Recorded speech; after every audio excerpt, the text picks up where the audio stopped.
Sunday, my father passed away. He'd be 55 come April. He and I were never close, although we had no bad blood between us either. We just had nothing in common and I never cared. Perhaps assuming we'd always have time to form a relationship later on. He wasn't unhealthy, so I never put much effort into going out and visiting him. And in fact, I hadn't. Past tense is hard to get used to. Seen him in 3 years. Possibly I'm feeling guilty for never showing interest in my father. Perhaps I just miss him and want to talk about him. But tonight I want to tell you a story about my father and maybe get some information on a thing he called the white man. Just to tell you now, we're not Native Americans and the white man didn't steal his land. My father was a very typical suburban dad, and frankly, very boring. He had typical dad interests like fishing and hunting and bowling. He wore Crocs and turtlenecks and drove a hatchback with a custom license plate, despite his very upper middle class white dad exterior. Though he was a hick, a major hick. You see, my dad grew up in the upper peninsula of Michigan in the 60s. In a family that was dirt poor and very religious. I never met most of my extended family on his side, aside from his brother, Philly, who becomes pretty important in the story, but from what I heard about them, I gathered they were deliverance on ice. They live in what had been a cabin in the woods. They raised pigs and chickens and sold lumber for most of their income. His father beat my father and his siblings during drunken bouts, which left my father with some major scars, mostly physically, but a few pretty obvious mental ones too. Sorry, writing it as I go to avoid timeouts. I'm also a little tipsy. Roads closed, no work, been drinking with a buddy, so my writing is a little slower than usual. What's important to note is that my father wasn't bright, he wasn't creative, he wasn't a storyteller. He could remember things and repeat them, and he could focus his energy into things, but he wasn't bright. Brains were not how he got where he was. So it's with this in mind that I ask you handle his stories. My father used to talk freely of the white man to my sister and I, more her than myself, as they were much closer, but was always careful to not mention him in front of my mother and Philly. Philly would make fun of him relentlessly for his boogeyman, and my mother never knew of any of it. I suppose he was afraid of her thinking he was crazy. I grew up hearing about the white man, who seemed to be a combination of all your typical boogeymen. He was capable of changing shape, but not color. In his regular form he was vaguely humanoid, but featureless. However, he could change into actual people or animals. He was old and not stupid, but still more animal than man. He chose people, followed them, and brought bad luck to them. And most importantly, he liked to make deals. The white man wasn't a Grim Reaper sort, but he was a predator who showed up when a person was about to die or was hurt. And it was such that my father first saw him. Now pardon if this isn't told that well. I admit, I have little flair for stories, and I've not heard any of these old tales in a long time, so a few details may be missing. One year, about January, my father and Philly went out into the woods to go hunting. The two were about 10 and 9 respectively. Although Philly was apparently the leader, they wandered further from their home than usual, and it quickly got dark, which led them to getting disoriented and lost. What had initially begun as a simple afternoon hunt was now potentially life-threatening, for they didn't have the gear to easily survive the night. Things got worse though, when the ground beneath my uncle gave way, revealing that in the dark they had wandered onto a pond which had frozen over and had been covered by snow, but couldn't handle the weight of the two boys. My father, being as I said, a bit stupid, took a moment to react to the situation before he began trying to help his brother out. After a short struggle, during which time my father got soaked as well, they managed to get Philly out of the water, although they were both now exhausted and wet, and truly had no idea where they were, for there wasn't a pond anywhere near their house. The two eventually managed to get out of the pond and into the woods, in an effort to find shelter or their home. Eventually they found a crevice beneath a tree and ducked into it for shelter, although it wasn't big enough for them to both fit at once. Being the drier of the two, my father volunteered to take the first shift out in the cold, while his brother tried to dry off in the crevice. Now, here the story splits. The more reasonable one is Philly's version. He dozed off. My father woke him up a while later, told them that they should keep moving. They did, kept wondering until they saw lights. Those lights were flashlights. The neighbors were out looking for them. They met up with the neighbors, went home. Their dad beat them. The hillbillies were all happy except my dad because he was crazy. And then there's my father's version. My father told me he sat out there, scanning their horizon and listening carefully for anything moving into the woods. Animals may mean better shelter or danger, and a person or some sort of vehicle meant rescue. After about 20 minutes, he begins to hear something. Footsteps. According to him, it sounded like a large man, and not all that far away, although he couldn't see anything, which surprised him a bit, as it wasn't all that dark. Even back then, most people wandering in the woods tried to wear at least one bright item on them to avoid getting shot. But despite that, the noise got louder and louder until he finally saw it, a figure as white as snow walking through the trees towards him. It was clear to him that it wasn't a human, and he described it as being about 9 feet tall and shaped like Gumby. It had 2 arms, 2 legs, and 2 eyes, but no features. Everything was rounded. Scared to move, my father sat as still as he could. Although it was clear the thing had already seen him, slowly it moved towards him and began to speak. When it spoke, it didn't speak with a mouth. Instead, it was just words one heard, and one responded the same. What that means is up to you to decide. The order of the conversation and the length I'm not sure of, but it told him that it was an old thing that lived in the cold and that it needed them. It came whenever people got too cold or too lost or hurt from animals or accidents, and it took them away if something else hadn't already. It had no interest in the dead, just the dying. Conversing with it was unsettling, but not unpleasant according to my father. With that, it told him to get up so he could get his brother, and then they were to follow him away. My father, of course, refused and demanded they be left. Why though? The thing asked. You'll just freeze anyway, so it doesn't matter. Still though, he refused to move, and eventually the thing asked him why he was so stubborn. It sounded a bit surprised, as if most people didn't argue much. I just don't want him to die, or have to die, was the best my father could come up with. Then we'll have to make a deal. My father told me the thing, which never, not over any of their visits, told him its name, if it had one. Talked like a car dealer or a game show host. It tried to convince him what he really wanted, what he really needed. Wouldn't it be easier to go with him? Wouldn't that be simpler? But still, my father refused. Eventually they settled. They would get out, but their lives would be on a loan. It would be on owed interest, and one day, it would still come for them. The thing, which he eventually began calling the white man, then began to walk off.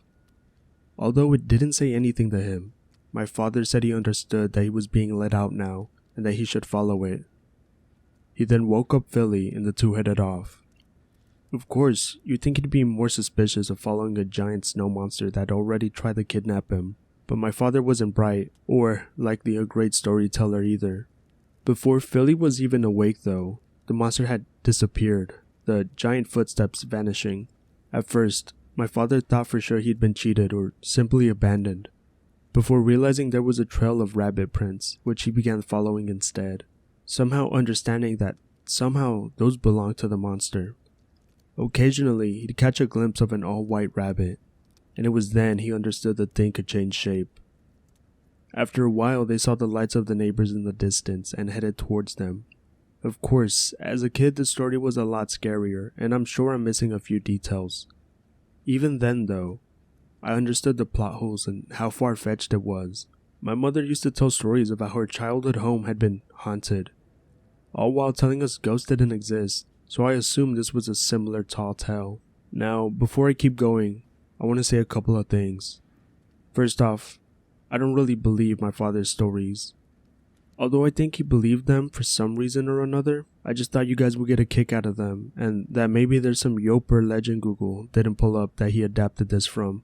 I want to say that my uncle, again, thought this was all a load of shit. When he would tell the story, it was just a story about how they got lost, almost died, and eventually got home to an ass whooping. A few things my father added, and he did agree on though. There were rabbit footprints, and possibly some bigger ones, although these looked like indents in the snow to him rather than actual prints. And my father did end up following a rabbit, which could have been white or blue for all he remembers, out at one point, which he thought was stupid even then.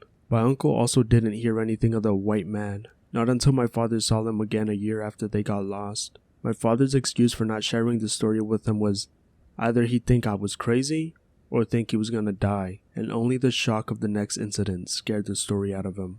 A year passed and my father began to think he had maybe gone crazy that night, or that he had fallen asleep and dreamt it, and just woke up without realizing it. That is, until one night. Again winter, again with snow on the ground. He was out tending to the hogs alone with his dog. As a boy, my father had only two close friends, Philly and this dog, a Basset Beagle mix named Shorty. This was a fact he repeated time and again during many of the stories of his childhood, which always made me wonder how his sisters felt. Were they not close? Guess not, since I never met them.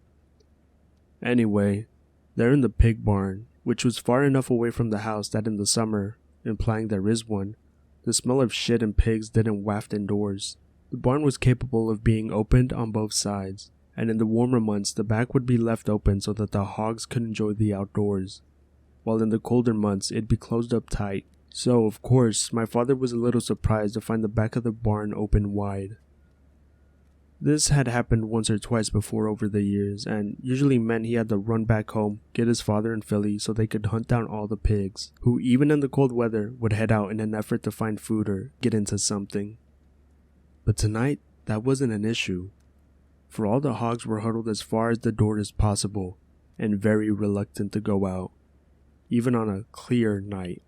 Assuming the pigs had gotten a bit of sense and didn't want to deal with the weather, he headed through the pen to close up the door, with Shorty following him the whole way. He gets there and Shorty takes one sniff before darting out of the door and howling and barking the whole way, obviously chasing after something. Shorty, my father would say, was a bit of a tattletale. If something was misbehaving, he'd try to stop it. When sneaking out or getting up past his bedtime, you had to make sure the dog didn't see you do it. This applied to other animals too, and if a pig or a chicken didn't do what it was supposed to do, the dog would get into it. So with that in mind, my father didn't think perhaps the dog was after something, but that it instead was scolding a hog that had wandered off alone into the pen. As quickly as possible, after all, pigs all look alike, move a good bit, and my father wasn't brilliant. My father counted up the pigs and noticed that one, an adult boar, was missing. So he headed out after Shorty to find the lost pig. In the still and the snow, it was easy to find Shorty. All he had to do was follow the dog prints. But then that's when he realized something was wrong. Shorty's prints were in the snow, but they weren't following the tracks of the hog. In fact, there were no prints from the hog, which there should have been. No new snow had fallen, and there wasn't enough wind to easily cover them. And furthermore, there were tracks. They just weren't from a pig. Instead, they were large, vague dents in the snow. These, my father recognized. He had seen them before in the woods the year before, if only briefly. And here they were again, with Shorty on hot pursuit of the creature. Mustering up his courage, my father followed them as well. After all, he wanted his dog back. And scared or not, he needed to at least look for him and the hog, or his father would kill him. The pen was decent size for a hog pen, but soon he hit the fence, which was made up of 5-foot tall hog panels. Shorty was capable of climbing these. I'm assuming his build was more beagle than basset, because the image of a basset hound climbing the fence is hilarious to me. And he could see that the dog had already gone over the fence and into the woods. Of course, the fence hadn't stopped the white man either. His tracks simply went right over the fence, as if he hadn't even had to break stride to get over it. So he climbed the fence, and soon was in the woods. For the UP, there's really just woods and cleared woods for pens and buildings, and it wasn't long before he heard the barks of Shorty and the squeals of a frightened pig. Running now, he came to the scene quickly. Standing among the trees was the white man. who had seemingly grown bigger over the last year. In one arm, he held a struggling and screaming hog, which had to have weighed at least 400 pounds. And a few feet away from him carrying on was Shorty, his hair on end and teeth bared, acting as if he cornered the beast. There was no communication or confrontation between them. There was just an impression that the white man had waited for him, that he stood there ignoring the dog, just so he could get a glimpse of him. There was a brief pause. Then my father realized something terrible. The white man did in fact have a mouth. Below the beady black eyes was a slit, a long line, and it opened just a bit to reveal teeth as white as the rest of him. They shined in the moonlight. Just as quickly as he flashed his grin, he was gone. The white man silently took off, running into the woods, gracefully dodging between trees, with just a soft crunch of snow following him. Shorty took a few steps after him before my father had the mind to call him back, and the two headed home with my father sobbing the whole way. Of course, he got into trouble. He had the sense to not tell his parents what he saw, but still got in trouble for losing the hog. He ended up telling Philly because he couldn't stop crying, and even then he couldn't stop. Philly didn't apparently believe him much, but he didn't say anything to argue against it. Philly eventually began to write off everything as my father being schizophrenic, and the white man being the manifestation of it. I know nothing of mental disease, so I don't know how that diagnosis would ever hold up. Anyway, years went before my father saw the white man again. Although he claims to have known he was there during the time, every winter without fail, one hog or a group of chickens in a single night would go missing. Only once was there an exception. One year a local boy went missing in the woods and never turned up. That year, no hog went missing from the farm. It was the livestock, as well as the sharp teeth, that led my father to the conclusion that the white man had to eat, and that he wasn't a vegetarian. The white man, though, never once told him he killed his victims, nor that he ate them. Considering what he took, though, my father thought it was easy enough to figure out. When he was 16, he saw the white man again, the exact age I remember, for it was when my father began driving. It was late at night and my father was driving home. He had begun work at the nearest gas station, sometimes not coming home until late. It's worth noting that my father had his own set of skills and talents, such as being a hard worker and an excellent cook, but driving, especially in the winter, was not on that list. Driving scared my father. He was terrified of slipping or crashing, and drove very slowly and very cautiously. Never one to yell at us. He'd snap if we talked too loudly in the car or turn the radio up too high, because it'd begin to make him nervous. With that in mind, what I'm about to tell you shouldn't surprise you. He crashed. Granted, he crashed trying to stop and help someone else who had crashed, but he still crashed. Another car had slid into the ditch among the rarely traveled road towards his house, and in the process of trying to stop and help, he too had an accident, one that was much more violent than the one he was trying to help. Somehow or another, he ended up hitting a tree hard enough to seriously damage his car and injure his leg. The other driver of the other car came out to help him, and after realizing he couldn't walk back to town, decided to walk back on his own and get help for the both of them. My father thanked him, and the man went on his way. Now granted, it was a hillbilly hell winter and the middle of nowhere, but it would be, by my father's calculations, take less than an hour for the man to get back to the gas station and find help, and less than an hour for them to get back to him, because then they'd be driving, right? So in 2 hours, he'd be in the heated cab of a tow truck, either on the way to his house or a doctor's office. It was about midnight at that point, and my father had a wristwatch on which he checked occasionally as he shivered in the dark. 1 a.m. comes around. 2 a.m. comes around. 3, 4. He dozes off and wakes up shivering to the sound of footsteps, big and heavy like a man's. For whatever reason, he assumed the guy couldn't find help, or that the help couldn't get down the road, and he's come back up to help him. Or maybe the guy just up and left and some other traveler has come to see if he's alive. He pulls himself up enough to look out of the rearview mirror, and that's when the pit dropped out at the bottom of his stomach.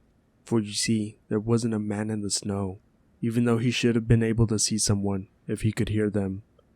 There isn't anyone there. The footsteps are, but there isn't a person. According to him, he felt like he was in a nightmare and began looking frantically behind him, trying to see someone, hoping he was just overreacting, but then he saw a long white form step in front of the brown and black of the trees, and realized it was the white man again, slowly stepping towards the car. His movements slow and graceful, but he seemed a little worried. My father's never seen him in the open before, but there he was, moving cautiously, like a cat when it's worried about being seen at night. Eventually, the thing gets to the car and stops. Again, there's no angry words, no begging. In fact, although my father was scared shitless, he again just clammed up and held still as they began talking. This time, the conversation was short. One sentence, not said inside of my father's mind. "Don't worry, already paid." With that, the giant keeps moving, making a point of going across the road into the woods on the other side as my father watched. Comedically, he always made a point to tell us that the white man stopped before crossing, making a point of checking for traffic before heading across. Once the beast was out of sight, my father began sobbing and kept sobbing until the mailman, even in the UP, you gotta get mail, found him 4 hours later. My father recovered, though he ended up having to spend a small fortune getting the car repaired. The other driver? A bit less lucky. He simply never showed up again. He left to find help, but never made it back into town. An investigation was open, but leads all sputtered out. Mind you, this last story is probably the last one for a bit that I remember clearly. Some of the others seem a bit fuzzy because it's been about 10 years since I really heard any of them. Somehow, my father knew the white man was attached to the winter. This surely wasn't a surprise to anyone at all, seeing as he was a white monster in the UP that only showed up when snow fell. The issue, of course, was that it was often winter in the UP. A few more years went by with no really noteworthy incidents. The white man would take something every winter, but it didn't get Shorty or my grandmother, or anything. By now my father was 18, 19, and getting ready to leave. His family was poor, and even if they hadn't been, my grandfather did not believe in college. With his sons now men, he gave them an option: become farmers, clergymen, lumberjacks, laborers, or get out and don't come back. It was because of Philly that he didn't do that, although I'm sure my father wanted to get away from the winter. Philly decided that they'd both join the military and get out of there. Vietnam had recently ended, and he would joke he thought he'd get sent somewhere warm that had never seen snow. I guess I could lie for comedy's effect and say both were sent to Alaska or Russia, but the truth is a bit more boring. They were accepted and went through basic training, but neither ever saw combat. Philly was removed from service for a birth defect eventually. My father stayed in, but never did anything until his contract ran up, merely working on bases those few years. He asked to be transferred somewhere warm, and being liked by the higher-ups, found himself in Texas. With it getting late, I'm admittedly going to wrap things up a bit faster than I planned. My father had tons of stories about weird things they'd find in the woods before he left the UP, and other odd incidents he tied vaguely to the white man. But it was sometime before he saw him again. After all, if he was tied to winter, it'd be a while before there'd be a reunion in Texas. But towards the end of my father's military contract, a storm hit the area he was stationed, and brought with it snow. Being one of the few on the base who had any knowledge on how to handle the mess, he saw himself outside a lot during the storm. It didn't take long before he realized the white man could travel. The storm lasted 2 days. On the second day, he woke up early to de-ice paths and roads. In a desolate part of the base, he was surprised to see another soldier in the distance, and grew a bit concerned when he realized the man wasn't moving. Quickly he approached him, only to realize something. Again, there were no footprints leading out to this man, who he now realized was devoid of color, a detailed white shape with 2 dark eyes. If he hadn't been so surprised, he'd have screamed. Instead, he claimed he probably looked as white as the white man as the color left him. No interest. With that, the figure vanished. My father was found sometime later by a fellow soldier, staring into the distance across an open field. Exhaustion was his supposed excuse. 2 days later, he received a call from his older sister, informing him that his father had died. There wasn't much detail to go into. His father had simply fallen over in the field and died while feeding hogs, and that was that. No mess, no fuss. My father understandably didn't care much. If the white man did it, it wasn't much of a punishment. But he eventually came to decide the white man was, if nothing else, a bad omen. Admittedly, it's now 4 a.m. for me. I'm heading to bed. But if the thread's still up tomorrow and there's any interest, I'll wrap it up with the last 2-3 stories I have that are of any interest.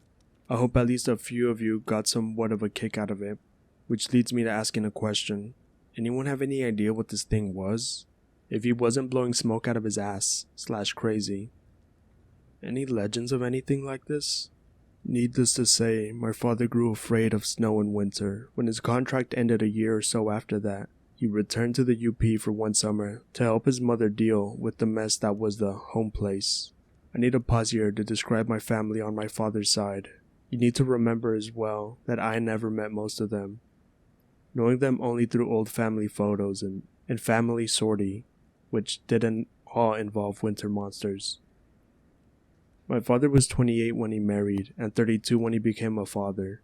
On the other hand, his parents had been together since his mother was 14 and his father 18. His parents were not too old when all their children moved away, but they also were old in the only way hillbillies and hicks can be. Furthermore, his mother had never done anything by herself with her husband dead and no one to turn to. Only my father was willing to return home and help her. When he got there, the place was a mess. Despite his father dying less than 6 months previously, it looked to him as if a monster had come and torn apart the whole place. The pig's barn roof was ripped off, trees had been knocked over, buildings had collapsed, and everything looked in disrepair. When he asked what had happened, he was less than happy with the answer. The year he and Philly left, an enormous storm had blown in off the lakes, bringing with it both snow and wind. That night, they'd woken to find the roof of the barn folded up like a sardine, and the hogs gone or killed. Most notably, one pig's corpse had been left high in a tree, as if some giant had picked him up and put him there. Oddly, none of their neighbors had such damage. The next year, now even poorer, the family had struggled more. Troubles multiplied after the chicken shed collapsed, when a whole heap of something fell onto it, apparently freeing the birds to nature. Another storm the following year took down the trees, which destroyed their sawmill and ended their lumber business. The year after, a car had been crashed under an enormous grandfather of a tree, so on and so forth. The only year that had been free of damage had been the winter just prior. His father had been feeding a few replacement hogs and fell over and died on the way home. Obviously, the news shook my father up. He couldn't tell his mother that the white man did it, nor did he believe the white man had entirely. But some part of him just couldn't help but feel that there was a connection, that a debt had gone unpaid and the collector had been able to find him. He helped his mother move and sell what few items of value remained. Before the winter returned, he made sure to be well back into Texas, where they had a short, warm winter free of snow, during which time he met my mother. Perhaps, ironically, a year later they got married in January. Furthermore, her birthday was in December. My father always liked having happier things in the winter time though, so it didn't bother him in the least. Although there were more stories prior to this, they were mostly all small ones or more detailed accounts of how animals were stolen. My father probably had dozens of these, but I can't remember most of them and I apologize for that. If I can get in touch with my sister, who was much closer to him than I was, I may ask her a bit. I'm mostly telling the big ones, but when I'm done I may include a few of the little ones that I forgot anyway. Although my father met my mother in Texas, she wasn't from there. She was from Pennsylvania and her family still lived there. But when their lease in Texas ran up, the holidays rolled around, and she suggested they head up to where her parents lived for an extended vacation. So a few weeks before Thanksgiving, they headed up there. Apparently my father was terrified, for if the white man could travel, then he'd surely be there over the winter, and he owed him a great deal of debt. But he couldn't tell his new wife that he couldn't go somewhere with an actual winter because of a demon he made a deal with, could he now? So he tried to play it off as a fear of meeting his in-laws for the first time. Unfortunately, he hit it off with them. So when he continued to act nervous, he began to raise a few questions with my mother, who one night confronted him and asked him if he was alright. This was the closest he ever got to telling her about the white man. He asked her if she believed in demons or monsters, and she told him no. Well, if she didn't, did she think she could? No. If someone told her they believed in demons, she'd think they were crazy. The conversation was thus dropped. Considering he told my sister and I of the white man from an early age, part of me thinks she must eventually have known something about him, but it never came up. Certainly, as time went on, my mother thought of my father as eccentric, if not harmless. Back to the story though. By now it was cold, although the snow hadn't fallen yet. One night, a few days before Thanksgiving, he woke up to the ice outside the house. In this ice, he swore he saw a shape, slightly darker than the surrounding, the shape of a vague humanoid creature. By now he's terrified. He's either gotten so wrapped up in this that he's gone mad, or he's being taunted before the first snow even falls. Which is why when it does fall a few days later, right on Thanksgiving Day, he loses it. My grandparents were wealthy and had a large family. For every holiday, they threw enormous parties. Thanksgiving was arguably the largest of these parties, and everyone had been planning it and working for it for weeks. But the evening prior, people were showing up, and by Thursday afternoon the house was packed. It was about then that it began to snow. It all started with my uncle, not the hillbilly one, joking they were going to get snowed in, as just the lightest of powder began to fall. Like in a horror movie, my father inched towards the window and looked out. The skies were gray, snow was wafting down. In a panic, he switched the channel of whatever pregame event everyone was watching to check the weather, which of course began to upset people. Knowing he'd come up from Texas, and he had a bit of an accent that could have been Southern hick, people asked if he'd ever seen snow before. No. My mother assured them, he's from Michigan, he'd seen it before, he just doesn't like it. By now he's panicking though, and people are joking about him or just weirded out. His issue wasn't the white man, it was that he owed the white man, and that the white man was angry, and that he was stuck in a house with 40 other people while he dealt with this white man. Eventually, my mother escorted him out of the bedroom where they were staying. They argued briefly, as he was told to stay there until he calmed down or dinner came around. Like a child being put into timeout, my father, among other things, was very obedient, so the thought of him arguing back and leaving didn't really occur to him. Instead, he was now trapped in a smaller area, and unfortunately for him, the room overlooked a large backyard, which was fenced with just a short iron fence, backed up directly to an empty lot and then the woods. As the snow accumulated, it grew darker. He grew more and more anxious. His time was divvied between watching the yard and the woods like a hawk, and trying to ignore said yard and woods. Finally, at about 7 p.m., he was taken downstairs to eat, but being locked up in there had the opposite effect. He was now more nervous and anxious than ever, and it showed. I could go into detail on the dinner, but really it's not relevant to the story. The long story short, it didn't go well, and eventually he was sent back upstairs well before anyone else was done. By now it was dark. Part of him expected the white man to pop up as soon as it was dark, but like a girl getting ready for a date, the white man made him wait. Hours ticked by, and sat waiting in front of the window, with just the sounds of a party downstairs keeping him company. Slowly he began to calm down a little. Maybe the white man wouldn't show up. Maybe all he could do was appear vaguely when he was this far from home. With a sigh of relief, my father decided to head to the bathroom. When he came back though, he saw just the briefest flash of white against the trees. His heart sank, his fear returned. But still, he knew he had to go and take a look. Sure enough, lumbering out in the woods and through the field was the white man. He was smaller now than my father had ever seen him, but still larger than the man. It stopped at the fence and looked up towards him. It was clear to my father that the white man knew he was there and wanted something, but was unwilling to come closer. For a long moment, he stared at the creature. It was clear it was willing to wait until he came out, and something he said compelled him to just go out and meet it and be over with it. It took him a while, but eventually he got his wits about him and decided to just do that. He would not follow it. He would scream if it touched him. Surely with 40 people in the house, it'd drop him and run, or they'd come out and save him. People didn't vanish like that. No one had ever written about a snow monster actually killing people in their yard. So with that logic, he dressed and headed downstairs. By now most of the partygoers were intoxicated, or had headed to bed/left. Apparently his escape to the backyard went unnoticed. You would think with his logic being that they would save him if something went wrong, that he would have stayed inside, seeing as they were all too wasted to notice him leave, but still he went on. At this point, 6 inches had fallen, and snow was still falling heavily. It was a bad storm, especially for this time of year, and it seemed to be feeding the creature before him. He had now grown a bit, and was closer to his original size. Without words, it once more spoke to him. It told him that he had left and not had been paying his debts. Had they not made a contract, failure to go against that would result in the contract being null and void, and he'd have to go gather up my father in Philly and take them away.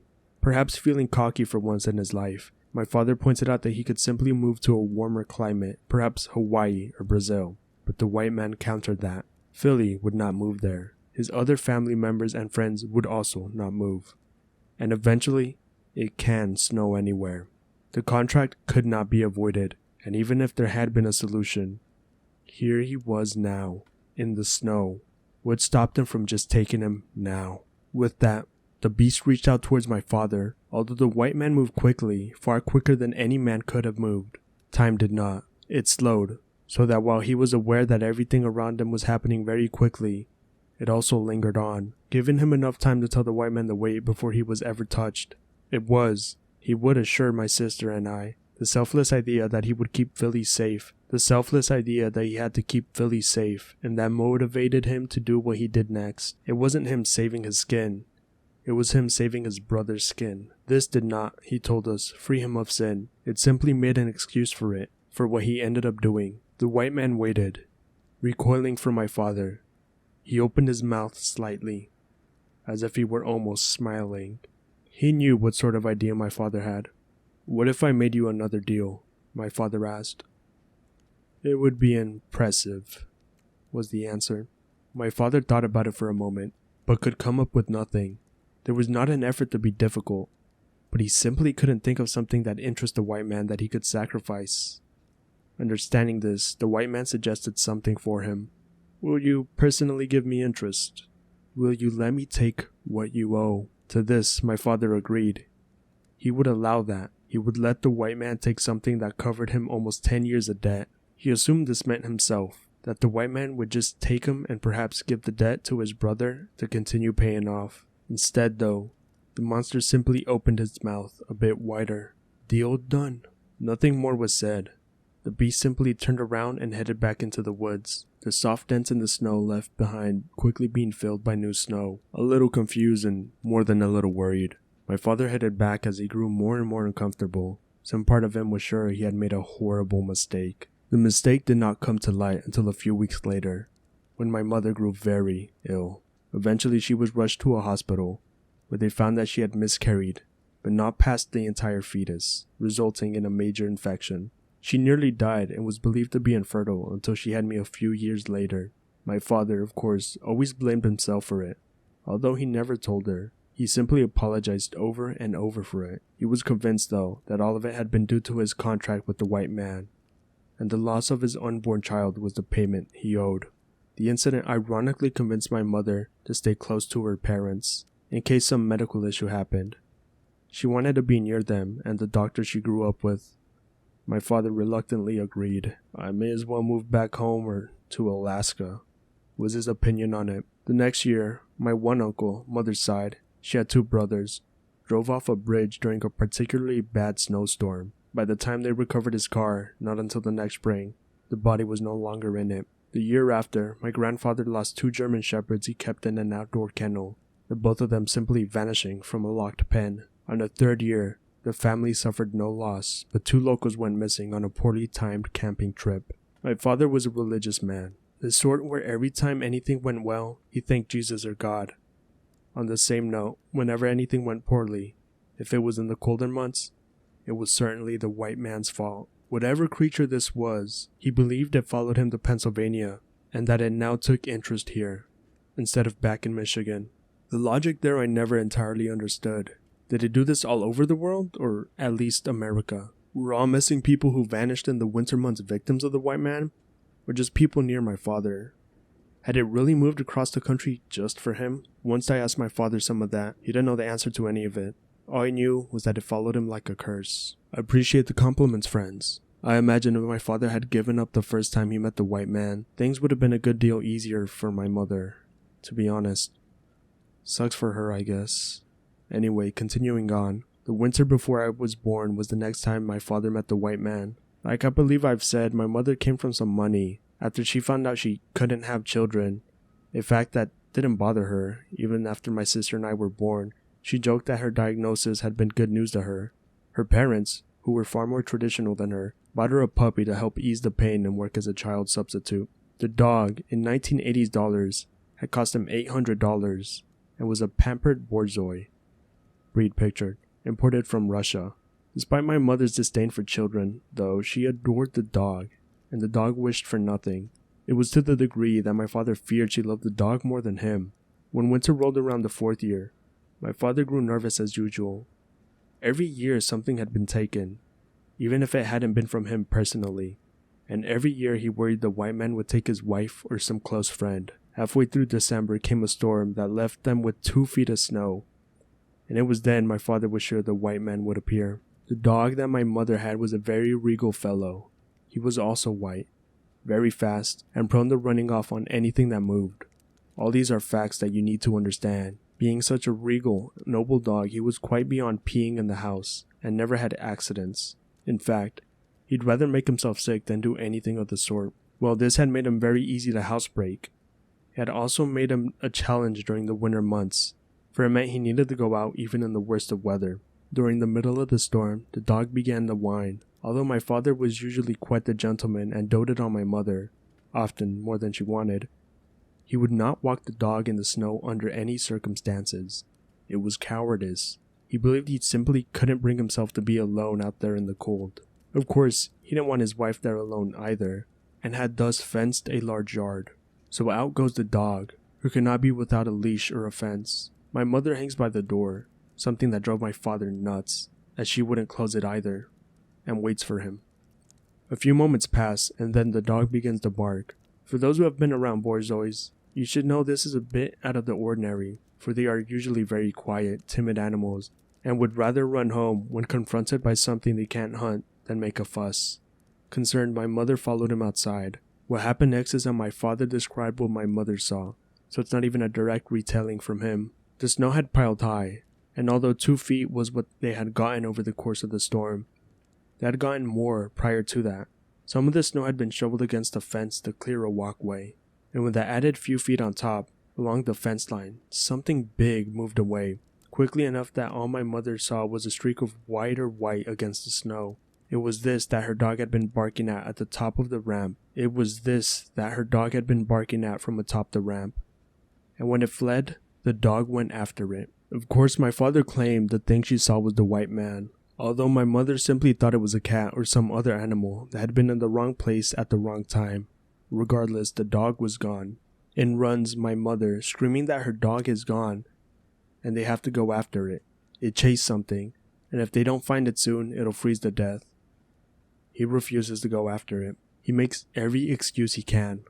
Honey, he'll be back. Sweetheart, it's not worth risking our lives. Look, Pumpkin, we'll leave the door open so he could come back in. My mother's having none of it, though. If he doesn't go with her, she'll go without him, and then he'll have a talking to him when she gets back. If she gets back, since it's so dangerous according to him. Guilting always worked on my father, so with a sigh he got dressed and headed out with her, holding the dog's leash and squeaky toy, and him holding a loaded shotgun, just in case. So off they wander after the dog's rapidly fading footprints. My father's stomach doing cartwheels as he realized there's another set of tracks, a set of vague indents that only look like footprints to those who know. He realizes he's going into the lion's den after this stupid dog, and nothing less than picking up his wife and running back home is going to prevent it. So still, he trudges on after her, feeling more and more like a scared child, especially after the trail takes them into the woods. My father did not like the north due to the weather, and wasn't crazy about the woods despite enjoying hunting. My father especially did not like Pennsylvania's woods. They're not like most woods, he would say. They're empty. They're quiet. As they get deeper and deeper in the woods, the trail begins to pick up. The footprints are less filled in, the gait dropping from a run to a walk. My mother's calling for the dog, and trying to convince my father the dog would just be around the bend. This continues for a while, until they're deeper in the woods than they thought was possible. It was just like being a little boy again, my father told me. Unfamiliar with the woods, going on seemingly forever. Eventually he almost convinces her to turn around, but that's when they hear a low whine, like a dog that's been hurt. She spins around and catches, just briefly, a glimpse of snow-white fur in her flashlight. Off my mother takes after the dog, calling and squeaking her toy, with my father frozen spot behind her, not yet pursuing. That's because he's looking down at the tracks. There's my mother's his wife's footprints, and there's prints of a dog, but there's no vague indents. The prints that had been until now consistent are gone. He calls back to her. Nothing. He can hear her, but she's not going to listen to him, and that means he has to run after her. Every step of the way, she's just enough ahead of him that he can see her, but not call to her. And the path they're taking is taking them further and further from their home. Back then, where they lived, the suburbs had only just hit the area. There was their subdivision and their backyard. Beyond was another backyard and then a street, and across from that were construction sites and fields, before you eventually hit hundreds of acres of practically untouched woods. If you went far enough, then you would get to more fields and old farms. But there was nothing but relative wilderness for miles, and no other big neighborhoods. It was a very real possibility that they could get lost and not be found right away. It was a very good place to lure some poor, cursed fool away. What happened next could be best described how my mother told it to my father. Every so often she'd catch a glimpse of her dog, just a snow-white outline of him, or the fluff of his tail. Whenever she'd give up hope, there'd be the dog. Eventually though, one last time she lost sight of him. It was then that she heard a snapping sound, followed by a yelping of a dog that sounded too familiar. The sound was carried by the wind, she said, and sounded high and distant, which made it impossible to find where the animal went. Then, there was nothing. The trail ended. There were no more prints. The dog didn't appear, no matter how much she called for it. Eventually, my father caught up. He claimed the trail did continue, she simply didn't understand what she was seeing, and hopefully never would, for in front of the dog's prints where they ended were those indents again. After a few minutes of the two checking around, they found the dog's collar snapped and hanging on a branch just high enough to seem off to my father. Of course, my mother believed the dog got caught, broke the collar, and simply was never seen again, but my father took it as a sign. The debt had been paid for another year. Without the adrenaline of the chase, my parents came to realize how tired they were, and how far from home as well. By now my mother's sobbing. It's too late and dark to keep chasing the dog, and even she understands that, and she's unlikely to get it back how fast and far it can travel, assuming it wasn't spirited away by a demon, of course. My father's crying too, because he knows they're probably lost, and probably being watched. The next hour or two they spent wandering back home, getting more lost at times, before spotting familiar landmarks and eventually making it back. Those few hours, my father said, were one of the most scariest of his life. It felt like an animal being stalked. Like one wrong move could mean his contract had come up. For a while he paid it off, for now. He didn't entirely trust the white man's word. He had little doubt that if they got too lost, well, that's just too bad, isn't it? Still though, they made it home. My mother, now emotionally and physically exhausted, begged him to do her one last favor. While she went and undressed to get ready for a long night, could he please go around the back and make sure the dog hadn't beat them home? That he wasn't whining along the back gate, asking to be let in. Reluctantly, he agreed. Along the back of the fence, he saw him, a gigantic white form blocking out the natural light of the moon. He was waiting to make another contract, his white teeth sparkling in an almost smile. Without words, they spoke once more. "Would you like to be free of your debt?" "Well, of course," was my father's answer, even as he got a bad feeling about what the white man may propose. The white man spoke of a rare opportunity. The next year, he assured, could be the last year. No more debt. All he had to do was agree to one last deal, where the white man would go to take twice in 1 year. Something though about how he spoke frightened my father, and after the last deal they had made, he wasn't sure he wanted to agree. He thought about it for a moment and refused. It was then he saw the white man frown. As he described it, it's not like how a human would, but rather, it was as if a slit mouth inversed on itself, sucking itself in some sort of alien expression of displeasure. "Well, that's unfortunate," the white man remarked, before simply slipping back into the snow. My father headed back. The dog never showed up. That spring, her parents bought her another dog, another borzoi, although this one was black instead of white. This dog I grew up with. He fortunately was not as regal or noble as the dog before him and had no issue pissing inside if the weather got too bad. Now, before I get to the next part, which I guess is the second to last big part if I'm remembering everything correctly, I'm going to give myself some food. I've not eaten all day, so I'm going to take the chance to make something clear. My father spoke with the thing multiple times, but it never used its voice. It had a voice, he told me, but it was one you heard and you didn't speak to it with your voice. It all happened without actual audible words, and things were more gestures than actual sentences. You understood one another. Things were translated into rough sentences, but exact wording wasn't there. With that in mind, the white man didn't necessarily say exactly, "Well, that's unfortunate." My father often could translate these sentences better into things that sounded less corny, but I've mostly not cared much to make it sound great, since the white man was telepathic or something of the sort, and probably wasn't speaking the King's English anyway. Like I said, the following year I was born. My parents did not use birth control, I'm unfortunately certain, for my mother was adamant that we shouldn't make the same mistake when it came to teach us the birds and the bees. Of course, in their defense, they thought they couldn't have children. Eventually though, a little miracle, me, happened. This was something they didn't discover until fairly late in the pregnancy, when all the symptoms simply couldn't be ignored. Upon finally heading to a doctor, they found out not only was my mother pregnant, but she was pregnant with twins. Twins were common in my mother's family, with pretty much every generation having at least one batch of them. My mother herself was a twin. This wasn't a major shock, and my parents began planning accordingly. Everyone was excited, most of all my father, who loved children and had wanted a big family. What did not excite him was my mother's due date, the middle of February. Throughout the year, perhaps cruelly, my mother and more so uncle teased him. His sons were going to be born in the middle of winter. Wouldn't his little boogeyman be pleased? These jokes, of course, didn't amuse my father in the least. As the due date approached, my father grew more and more nervous. Although nothing thus far had indicated any issues with the pregnancy, still, he was just certain something would happen. Partway through January, sure enough, it did. Another storm hit, which caused a few power outages. In the middle of the night, with the power flicking on and off and the storm raging, my mother went into labor. Her due date was a month away, but she was quite certain this wasn't false labor and demanded, despite the conditions, to be taken to the hospital.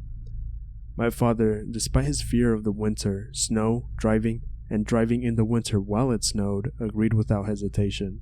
He was prepared for something bad to happen after all, and so he steeled himself and headed out to warm up the car. Unfortunately, if the white man truly existed, he also steeled himself and was quite ready for a battle. As my father left the house, he noticed two things. The first scared him the most, of course. It was those now very familiar indents in the snow, the almost footprints of the white man. Then there was the weather, which would have been a more reasonable thing to be worried about. The cloud cover was thick enough to cover the moon and prevent any natural lighting. It was bitterly cold, with a strong wind and heavy snowfall. The drive would be unpleasant. The more sensible person would have called an ambulance, especially if they didn't like driving in the winter. But my father felt that for some reason it'd be safer driving her there himself, that if it was in his control, the white man would be less likely to pull something. And once the car was warm, he escorted my mother to it and began driving to the hospital. Remember, of course, that this was over 20 years ago. These were new suburbs, outside the city. The hospital was going the speed limit a little over 20 minutes away in this weather. It'd be longer. Eventually a hospital was built closer to our home, but I was born in the recent dark ages. The journey started out with a few hitches. The car did not want to leave the driveway. The windshield wipers did not want to work in the slush of the snow. The heat refused to go very high. Before even leaving the neighborhood, the small hatchback that became a part of my family's persona over the years slid twice on the poorly maintained roads of our suburbs. But once they got out into the open, main roads were better salted and scraped. Everything seemed to be turning up in their favor. Traffic was non-existent, the winds died down slightly, slips were avoided, as much as someone in a snowstorm with a woman in labor can. And that, he said, was the biggest mistake. Ahead of them, it appeared some snow had blown into the road, forming a short blockade. Confident, my father drove over it, and promptly became stuck in the surprisingly solid slush. No amount of backing up or revving forward freed them, and with a nervous sigh, my father had to exit the car and try to push them over or dig them out. It was then that he realized he had no hit snow. He had hit the white man's hulking form. He let out a slight screech when his wife asked why. He had no word for it. He couldn't in the few moments he had to explain a lifetime of demonic harassment, and even if he could, he didn't think this was the time or the place. It's nothing. I was startled by something, was his answer before closing the door and staring down the beast, who simply stared back with beady eyes. Again, there was no real confrontation. It was like having a conversation with a car dealer once more, as the white man tried to make his deal. The thing was here to collect interest, who wanted to offer last year's chance once more. Twice in 1 year. No more. Again, remember, my father was not a bright man, and it took him a moment to understand what the white man meant. Once the image clicked into his mind, the white man echoed it as if to confirm. 2 boys for 2 boys. If he offered his unborn sons, the white man would finally consider his and Philly's debt paid. It was that simple. But my father continued to refuse. He would not offer his sons up as a substitute, and that was final.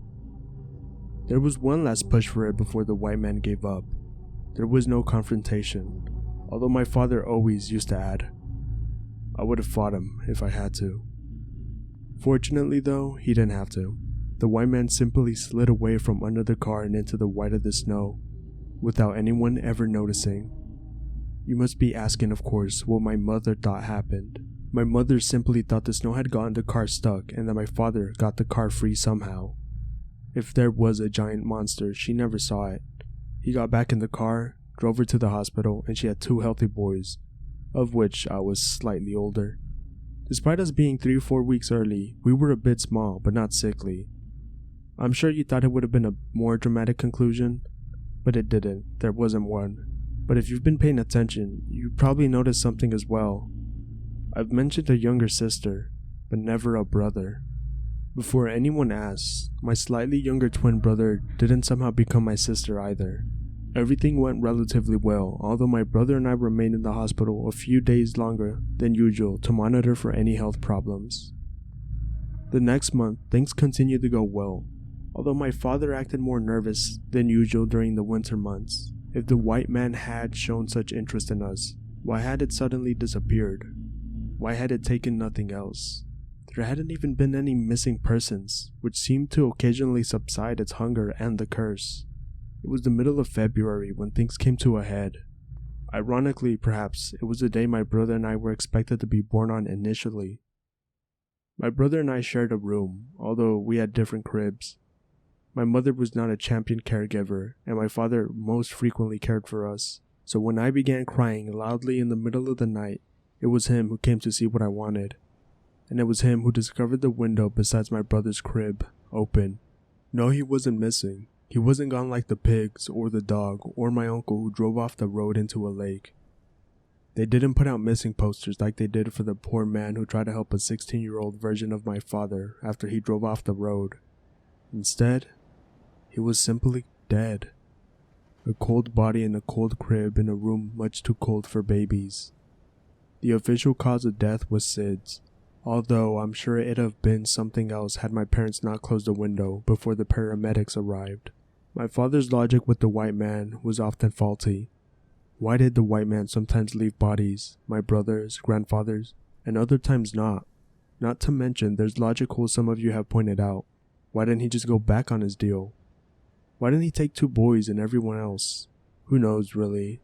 My father never had an answer for it either. But it was clear to him that since no one else died, it was that year's interest. Now I want to say one more thing before I move on to the next part here. My mother was not a good mother, at least not until I got somewhat older. She loved me, I'm sure, and she was certainly my favorite parent. We simply had closer interests and better conversations. But she was not a good mother when I was an infant. She hated babies. She wasn't crazy about children, and she would have not had kids had it been her choice alone. She suffered badly from postpartum depression, which didn't clear up entirely until my sister was about 3. With that in mind, I want to note that she was the last one to care for my brother and I before going to sleep. Of course, that sounds like I straight up blame my mother for that one. I don't entirely. I think it could have been some accident on my father's part, or some half-hearted kidnapping attempt, or who knows what. I just always thought that it was a possibility, and I believe my father knew that as well. My uncle never knew of the window, my grandparents never knew, only myself, my mother, my sister, and my father ever knew the window was open, and only because my idiot father left it in the story when he told us. Years later I asked my mother about it. She confirmed they closed it before help arrived to make things look less irresponsible. She asked me to never tell anyone, despite that major detail being left out of the official account of things. Other people had their suspicions too. It's important I tell you that, because the white man was never my excuse for any of these things like it was my father's. It was just a spooky story he'd tell, that I thought other people would enjoy. My grandparents never believed the Sid story entirely. My father never went to bed without making sure all the windows were locked, and we were safe in our beds. Not until my sister and I were well past the age that an open window would kill us. After that, it was the death of my grandmother, father's side, that my father blamed on the white man. My grandmother, never quite capable of taking care of herself, had wandered off into the woods near her trailer. Yup, that's where she ended up, and wasn't found for 3 days. The official story was that her wood-burning stove, yup, in the trailer, had run out of wood and she'd gone out to find more and gotten lost. To be honest, considering how my father got as he grew older and suffered a few last shocks, she may have simply been senile or incapable of handling a life without her husband of nearly 30 years. The only time I met my grandmother was at her funeral, when I was barely a year old. There's a picture of us together, taken by my Uncle Philly, with me sitting in the coffin next to her. I came from real class on that side, you know.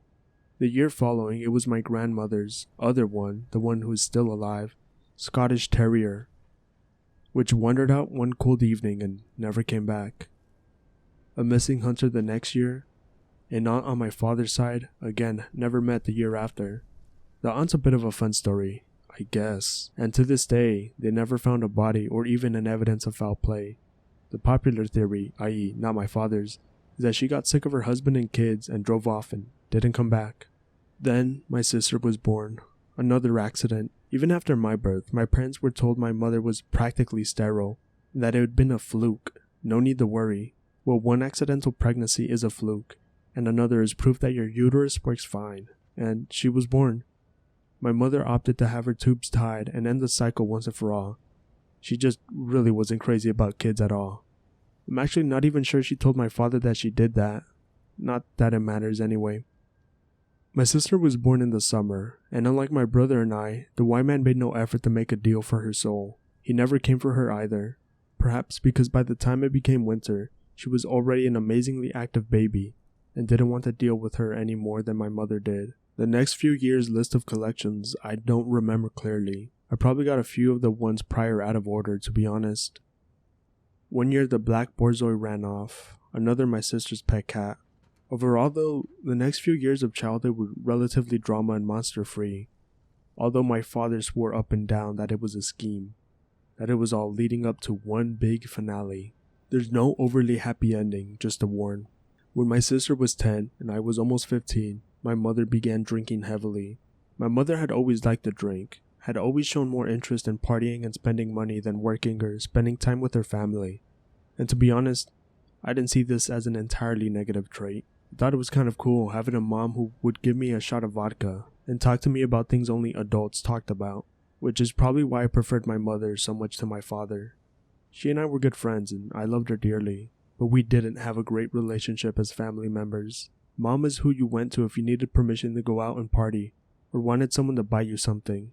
Dad was who you went to if you actually needed something and had the time to listen to a boring story. This drinking escalated over the course of the summer, and by winter she was a full-blown alcoholic. I know none of this is really relevant to the story, or at least not spooky, but it's important to know because it's about the line between my father's imagination and probable delusion and reality. My parents' relationship was failing, at least on her end. Her mental stability was failing too, before a lot of different relationships, and no one saw it. I thought maybe they'd divorce or end up in therapy, although they didn't fight much, so I don't know why that was the conclusion I drew. And my father thought trying to get her to go to church more would help, and so it didn't surprise us when one morning she didn't come home. When she didn't show up from her drinking one cold January morning, the police were called and an investigation begun. It didn't take long for them to reach the probable conclusion. Remember how many years ago an uncle had driven off the road into a river? That road was between our house and my grandparents' house, and had once been used frequently. Now it was more of a side road and used less frequently, especially in poor weather. An investigation showed someone had driven off the road once more, but with bad weather rolling in again, they'd be unable to pursue much of an investigation for a bit. Eventually though, they found my mother's car at the bottom of a river, where her brothers had ended up close to 20 years before. Again, there was no body, just a car. But fish and the current can carry away a lot in just a few months. Case closed, investigation over. Funeral with an empty casket. Motives? Was it an accident? Intentional? No one knew, everyone had their theories. To be honest, I felt it probably was an accident, and she was simply a bad drunk driver. My father, of course, knew what really happened and told my sister and I once. It was the interest for that year. He'd seen the white man since then. It was enough though, and the contract was almost up, so we would not really need to worry so much anymore. After that, my father spoke less of the white man, mentioning him only when prompted. In general, that was how he behaved most of the time though. He spoke less, talking only when prompted. He spent close to 20 years taking care of my mother, and even when she didn't need it, and he had spent most of his life worrying about some boogeyman. Now his children were almost adults. He was mostly alone, and he was less and less needed. Without someone to take care of, he couldn't take care of himself either, much like how his mother ended up. Until I left at 18, I drove him places, helped him with things he could no longer do. It wasn't that he was senile exactly, for he wasn't old. It was just that he couldn't do it. Something left him, and he needed help.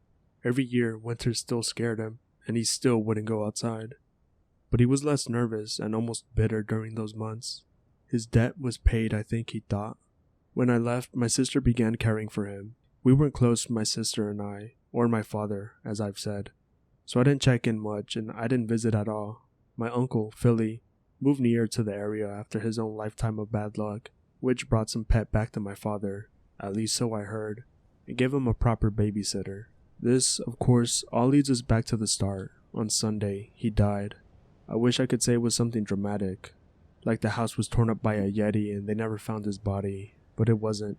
My father did not drive well in the snow, and my sister wasn't home to drive him. He went out to the store that night, slid off the road going too fast, and wasn't found until morning, by which time he had died of his injuries and shock.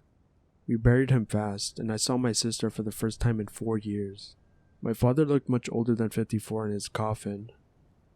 I remember how old my grandmother looked from pictures when she was his age, how old she looked in her coffin that I once laid inside. My family doesn't age well, I guess. Is there some plot twist to all this? No. But there's one more piece of information, and I've been saving it for the dramatic end. Philly's saying things are looking in his windows, that he's hearing someone stomp around his house at night, and catching glimpses of movement from outside. But when he goes out there, he can't even find any footprints. Apparently, since a few days before my father's death, although I didn't ask for details, nor did I imply it was the white man, seeing as Philly never appreciated the stories when my dad was telling them. I didn't want to upset him. After this semester's up, I was considering moving someplace warmer anyway, so I may do it. Not because of spoopy ghosts, but because I don't like shoveling my drive, or falling on my ass because of ice. Here's one last story, chronologically. It goes between my birth and my mother's death, although that should be pretty obvious. It wasn't included previously because, well, it didn't happen to me and I never got the details, but I've since talked to my sister, awkward process I'll have you know, and here it is. Now, everyone knows parents are not supposed to pick favorites, but generally they do. I was clearly my mother's favorite, which looking back was kind of mean of her. I got more expensive presents, I got away with more, she talked to me more, she always took my side. My father, on the other hand, didn't seem to pick favorites, but he spent more time with my sister, I believe, because my mother obviously liked her the least out of the two of us. Over time, if nothing else, it became clear which of us preferred which parent. I liked our mother more, my sister adored our father. Every moment they could spend together, they did, and that probably sounds creepy when you're used to hearing about creepy fucked up relationships, But it really wasn't. It was a very nice, normal storybook relationship. My sister had few friends growing up. If there was one thing we both got from our mother, it's a stick up the ass gene. Because I wasn't popular either, and it was for the same reason. We were pretentious, smart-ass shits. We thought we were better than the other kids. This is where my sister was lucky, for my father most certainly wasn't a kid, but he wasn't quite an adult either. He could enjoy the same shows, books, and topics she did, and not asking/doing stupid shit that pissed her off with other kids. The two, in short, were best friends. This had obvious benefits for her, because she could never get in trouble with him, and had a parent that she could tell anything to. It also had one benefit for him. He had someone he could finally talk to. Although he told Philly all the stories over the years, Philly had never taken any of it seriously and made fun of it whenever he got the chance. And when he told me the stories too, which gained him less ridicule, I eventually grew up and stopped believing the stories and just found them silly. My sister never felt that way. She ate his stories up. She spent long nights talking to him about the white man, learning everything my father knew about him. Really and truly, if anyone out there is qualified to talk about the white man, it's her. Unfortunately, she's never wanted to tell anyone about the white man. Her logic on it has been that some things are best not talked about, unless they have to be, and it'd be best if the white man stayed within our family. This morning, she finally responded to a text I sent her, and we began talking. Casual conversation at first, and then the white man. She of course thought I wanted to know to tease my father, but once I assured her I was just curious and suddenly a bit nostalgic for the stories, she let up a bit, under the condition that I wasn't making fun of him somewhere online. Well, I'm not making fun of him, so I didn't exactly lie to her. Before I go on, I'll mention that I did ask jokingly if there was a reason we didn't talk about the white man. Would he appear if you thought about him? Would it make him stronger or spread some curse? No, she responded. It's just, why would you want to talk about and share something evil like that? So before anyone asks, I've not cursed you. It's not some hello Molly shit where the white man is now inside your head. Anyway, when my sister was about 6, she had a cat named Boo. It was a big, angry, caramel-colored tomcat, and mostly contained inside. He only got out when my mother would try and get him castrated occasionally. Then, like a sixth sense, he'd find a way out and be gone for a few days until the appointment was well past and she'd have to reschedule. No matter what my mother did, she could never get Boo to the vet. If she put in a dog crate for a few days before the appointment, he'd either get out the day before she was going to put him in the cage, or he'd get out when she'd open the door, biting and scratching if he had to. Other times she'd lock him in the guest bedroom's bathroom, and then lock him in the guest bedroom too, giving her 2 doors to prevent any escape. Even then, he'd find a way out, somehow slipping his fat self out the window, which he could just open a few inches. Once he was outside, he was usually gone. Like I said, sometimes he'd linger around the house, in places where no one could reach him. Once he did that for 2 days, hiding on top of the shed in the backyard, and moving to the other side whenever my mother tried to get the ladder and grab him. Eventually, frustrated, she asked my father to get a fishing net and get the cat. But my mother was a tiny angry woman and found it difficult to wield a net at a cat. My father refused, not wanting to get involved in a man's fight for his nuts. And that led to the biggest argument my parents probably ever had. What caused it to get so heated, I don't know. I don't know why over the 20 years they were married, this was the one thing they really argued about, and this was the one thing my father stood his ground on. I don't know why they were so passionate about kitty balls. The argument lasted for days. Some part of my sarcastic preteen mind was preparing how I'd tell people my parents divorced over this. Now it's worth mentioning this all happened in very late fall, a little after Thanksgiving, which had come fairly early that year. And of course, Old Man Winter and Snow thought it was a fitting time to come by, right in the middle of my parents' argument and Boo's protest atop the shed. Snow hit hard and fast than any other lovely East Coast freak storm. And like a piece of paper, my dad's argument crumpled in the face of his greatest fear. Unfortunately, my mother was not such a lightweight with arguments, and kept it going even though he no longer wanted to. The cat was no longer the issue. No specific thing was the issue. 16 years of shit was coming out all at once while the white man stalked around the house. Much like my mother, Boo did not back down from a fight, even in the face of the snow or a supernatural white Gumby. and still he refused to come inside. More importantly, my father now refused to go outside and get him at all for any reason, which further heated the argument. While I had been amused by the fight, almost, my sister was greatly distressed by it. At least partially because it involved her beloved cat who was now freezing outside. On the first night of the snowstorm, at the end of Boo's second day on the shed, she was just settling down to go to sleep when she heard a loud, scared meowing outside her window. Even at 6, this surprised her, because the shed was far from her room, and this sounded like it had been coming from directly below her. But she loved the cat, and so she got up under the assumption that Boo had gotten down and wanted inside. She slipped to the back door and opened it, expecting Boo to be there or to come trotting around the side of the building, but even in the dark and the snow, she could spot her cat on top of the shed outside. A light coating of snow dusting his fur, and a rather displeased expression on his face. So of course, she called the cat. He would not come down. Begrudgingly, she came back in and headed back to her room. What a fickle creature, wanting in one moment and then jumping back up there and refusing. No sooner had my sister gotten back in bed and under her covers that the crying began again, loud and sad under her window. Looking down this time, she sure enough saw Boo, so heavily covered in snow that he looked white instead of the caramel and the poor lighting, but Boo, none of the less. With a sigh, she got back up again and went around to the back to let the cat in. But yet again, Boo was on the shed and refused to come in no matter how much she called. So back in bed she went again, only to once more have Boo under her window whining. This time, fed up with the shit, she opened her window and called out to him, telling him, "Go around to the door."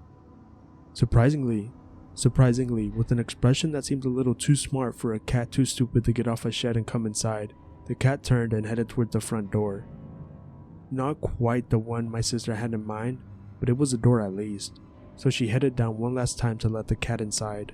Little kids all seem to have one flaw they can't overcome until they're older. Some kids can't pour a drink without making a mess. Some can't zip their coats. Some can't fasten their seatbelts. For my little sister, hers was putting on her shoes. She couldn't do it until she was almost 7, which was a few months after this story. With that in mind, my sister headed to the front door and found Boo, covered so thickly in snow he looked solid white, sitting just beyond her porch in the snow. No amount of coaxing or calling would get him to actually come inside, and finally she decided just to head out into the snow and grab him and bring him back inside. When she was within arm's reach, just close enough to reach out and try to grab him, he began to back away.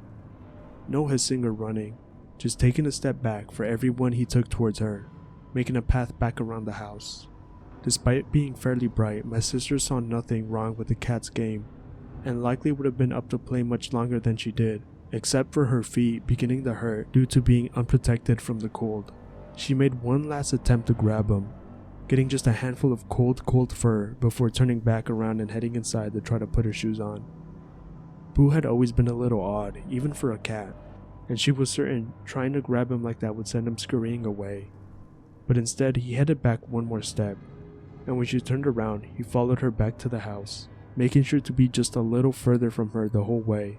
Even then, at that age, that made her a little uncomfortable. By the time she came back in, our mother had woken up from all the doors opening and closing. My mother was less than happy to learn she'd been out barefoot chasing the cat and refused to let her go back out again. Instead, she left her, insisting she not move from that very spot, and went to wake my father so he could finally get the damn thing in. With Boo following my sister, you would imagine my mother had spotted him outside, but she didn't, for the cat only returned around to the front of the house when she left again. It was then he resumed his miserable yowling, begging to be let in but refusing to come up the deck. Momentarily, my sister considered going against my mother's wishes and heading out once more to try to get him, for he sounded just so miserable, but some part of her was reluctant. After all, Dad would be up soon and surely he would come take care of it. A few moments later, our father came around and asked where he was so he could go grab the cat. My sister pointed outside, only to find that the cat was gone again. Despite it, my dad headed outside to see if he was anywhere to be found, in the front or side yard, but he simply wasn't. The footprints went under our deck, but didn't come back out, and there wasn't a cat under our deck. My father eventually checked the backyard, only to find that Boo was up there on the shed again, miserable but silent. Expecting him to be more willing to come in, our father went out to try to grab the cat, but that's when something stopped him. Something he didn't tell my sister for a few days. There were no cat footprints in the snow back there. No evidence he ever left the shed's roof. Furthermore, there weren't even any footprints on the shed, which meant to my father the cat hadn't moved in some time, much less gotten up and down a few times. Nothing indicated Boo had moved at all. He came back inside and my sister remarked he looked visibly shaken. He wouldn't say what happened, not then, but he crouched down to look at my sister eye to eye and spoke slowly, practically talking down to her, something he never did. He wanted to make sure she listened to him this time. He told her not to go back outside, no matter how much Boo whined, to not try and follow him, to not even open the door for him. She was to stay up in her room no matter what. She whined a bit, but he wouldn't relent, and she eventually gave in and went back to her room, where she had a sleepless night due to the crying of Boo below her window. My father also had a sleepless night. He trusted my sister, but was afraid she'd try to go outside anyway, so he sat up all night on the sofa, getting up only to check if Boo, the Boo on the shed, wanted in every so often. Eventually, just as it was about to get light out, he went to check on Boo one last time and saw something that didn't entirely surprise him. Boo was gone, but there were no footprints. He hadn't jumped off the shed or walked off. There was one patch of free snow where he had been laying, and other than that, there was no evidence a cat had ever been on the shed. Of course, we never saw Boo again, but perhaps mockingly, my sister would hear a cat yowling outside her window, one that looked an awful lot like Boo, for the rest of the storm. Once the storm was gone, so was the cat. That was the only other big event my sister could remember, and it was one I remembered only small parts of. I remember the argument, the cat's disappearance, but I was never told of anything else that happened. She knows there was a few other stories, things my father only told Philly and never us, but she just knows of them, not what they were. Before anyone asked, I know Philly would refuse to tell me even now. A secret between my father and Uncle Philly stayed between them. My sister may remember some things I don't, so I guess if anyone has any questions and I can't answer them, I can ask her. OP, here to say, unless my uncle is spirited away by a snow demon, I'm out of stories. I can provide two little tidbits my sister mentioned during a more in-depth conversation though. My father believed that although the white man was enormous and certainly had a physical form and some amount of strength, that he didn't weigh very much, and this explained the footprints he left. The footprints were long and wide, but very shallow, so he assumed the mass of the creature was limited and spread out like a snowshoe over the snow. He also didn't necessarily think the monster ate what it took. For a while, many of the bodies of presumed victims were never found, such as pigs and chickens, the man along the road, my mother, her brother, etc. Some were my grandfather, brother. He thought the body was a bonus to the creature, but not the only thing it wanted. All I have though, to be honest, unless this thing shows up.